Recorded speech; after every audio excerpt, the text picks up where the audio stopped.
আওয়ামী লীগের ভবিষ্যৎ সম্পর্কে একটা ধারণা পাওয়া গেল বদিউল আলম মজুমদারের বক্তব্যে। তিনি নির্বাচন কমিশন সংস্কার সংক্রান্ত এই কমিশনের প্রধান। তিনি বলছেন সব দলের অংশগ্রহণে নির্বাচন সম্ভব। তাহলে আওয়ামী লীগও কি এই নির্বাচনে আসছে? সামনে যে নির্বাচনটা হতে যাচ্ছে, একটা কথা মোটামুটি পরিষ্কার যে যে নির্বাচনই হোক না কেন, সেই নির্বাচন দলীয় সরকারের অধীনে নির্বাচন হবে না। অন্তর্বর্তী সরকার অথবা তত্ত্বাবধায়ক সরকার একটা ফরম্যাটে নির্বাচন হবে।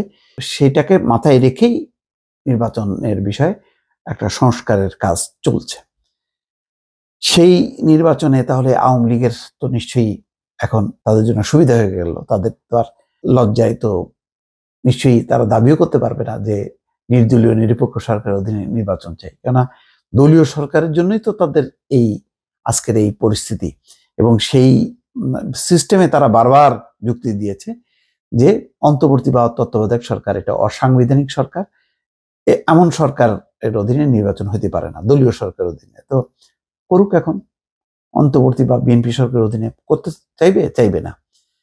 তাহলে এখন যে বদিউল আলম মজুমদার যে সংস্কার করবে, তাতে তো নিশ্চয়ই অন্তর্বর্তী সরকার বা একটা তত্ত্বাবধায়ক সরকার ব্যবস্থা প্রবর্তন করবে এবং তার অধীনে নির্বাচন হবে। ফলে এখন আওয়ামী লীগের আর দাবি করতে হলো না, তাদের দাবি ছাড়াই এমন একটা ব্যবস্থা আসছে যে ব্যবস্থায় তারা নির্বাচন করতে পারবে। কিন্তু আসলে আদৌ কি করতে পারবে, সে বিষয়ে আজকে বদিউল আলম কথা বলেছেন। দেশে স্বাভাবিক পরিস্থিতিতে নির্বাচন হলে সব দলের অংশগ্রহণে নির্বাচন সম্ভব বলে মনে করেন নির্বাচন ব্যবস্থা সংস্কার কমিশনের প্রধান ডক্টর বদিউল আলম মজুমদার। বদিউল আলম মজুমদার বলছেন, সময় টেলিভিশনকে তিনি সাক্ষাৎকার দিয়েছেন। তিনি বলছেন স্বাভাবিক পরিস্থিতিতে নির্বাচন হলে সব দলের অংশগ্রহণে নির্বাচন সম্ভব, তবে আওয়ামী লীগের অপরাধী যারা, তাদের বিচার করা দরকার। আওয়ামী লীগ যদি পুনর্গঠিত না হয় তাহলে তাদের বাদ দিয়ে নির্বাচন অগ্রহণযোগ্য হবে না। দর্শক, কথাটা খেয়াল করেন। তিনি বলছেন আওয়ামী লীগ যদি পুনর্গঠিত না হয় তাহলে তাদের বাদ দিয়ে নির্বাচন অগ্রহণযোগ্য হবে না। অর্থাৎ আওয়ামী লীগ যদি একই ফরম্যাটে থাকে তাহলে তো আর কিছু করার নেই, তাহলে তো তারা এই ফরম্যাটে তো নির্বাচনে আসতে পারবে না, এবং এটা সম্ভব না।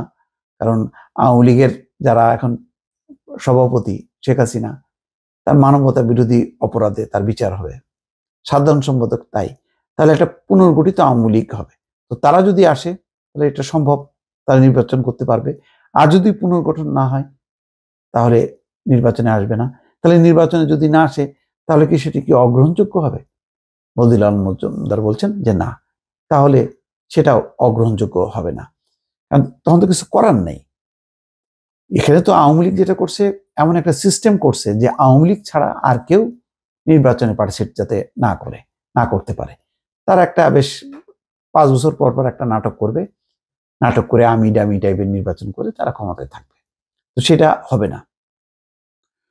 সংবিধানের সংস্কার করতে হবে জানিয়ে তিনি বলেন, তবে সংবিধান পরিবর্তন করতে হলে সংসদ দরকার। অধ্যাদেশ জারির মাধ্যমে সংবিধান পরিবর্তন সম্ভব নয়। সংবিধান সংস্কার মানে সবকিছু বাদ দিয়ে দেয়া নয়, সংবিধান বাতিল করে গণপরিষদ গঠনের মাধ্যমে সংবিধান পরিবর্তন করা সম্ভব। যাক, নির্বাচন সংস্কার সম্পর্কে তিনি বলছেন, নির্বাচন কমিশন দলীয় কর্মীদের মতো কাজ করে, একটা নির্বাচন আয়োজন করা দরকার, তাই করেছে তারা। সংবিধান লঙ্ঘন করেছে তারা, আদালতের নির্দেশও অমান্য করেছে তারা। এটি কোনো তত্ত্বাবধায়ক সরকার নয়। তত্ত্বাবধায়ক সরকার ছিল একটি রুটিন সরকার, 3 মাসের সরকার। অন্তর্বর্তীকালীন সরকার সেটি নয়। এদের চারিদিকে জঞ্জাল। অপরাধীদের দৃষ্টান্তমূলক শাস্তি দিতে হবে জানিয়ে তিনি বলেন, যারা দুর্নীতি লুটপাট করেছে, নির্বাচনী অপরাধ করেছে, তাদের বিচারের আওতায় আনা দরকার। অপরাধীদের দৃষ্টান্তমূলক শাস্তি দিতে হবে। সঠিক ব্যক্তিদের মাধ্যমে নির্বাচন কমিশন গঠন এবং তারা যাতে সঠিকভাবে দায়িত্ব পালন করতে পারে সে বিষয়ে নির্বাচন ব্যবস্থা সংস্কার কমিশনের পক্ষ থেকে আমরা সুপারিশ করব। কে কি করবে না করে তার একটা তিনি ধারণা দিলেন, এবং আওয়ামী লীগের ভবিষ্যৎ কি হবে, আগামী নির্বাচনে তার পার্টিসিপেট করবে কি করবে না সেই সম্পর্কেও কিন্তু একটি ধারণা তিনি দিলেন। দর্শক, ভালো থাকবেন। আল্লাহ হাফেজ।